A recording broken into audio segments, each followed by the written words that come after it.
In the quest pa rin tayo for finding the best inasal here in Bacolod City.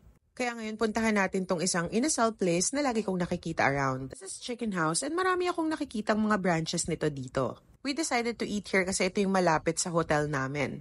Consistent naman sa pricing yung mga inasal place dito and sobrang mura pa rin talaga. Mabilis yung service dito sa Chicken House and in no time nandito na yung orders namin. We decided to try their pancit molo for 160 pesos. Their molo soup is good with plump dumplings and chicken bits. Very comforting kaya bibigyan natin to ng 4 na subo. Sabi rin nila masarap tong spare ribs. Kaya lang medyo naliitan ako dun sa serving. Flavor-wise okay naman siya so bibigyan natin to ng 3.5 na subo. At syempre hindi naman mawawala yung assortment of inasal. Order kami ng paa, petso, batikolon, and atay. Okay naman ang inasal dito sa Chicken House. Kaya lang I think meron kaming ibang mas okay na natikman dito around Bacolod. Goods pa rin naman pero we had better chicken inasal kaya 3 subo lang. Overall, okay naman lahat ng nakain namin dito. However, we think na meron pang ibang mas okay na chicken inasal place dito.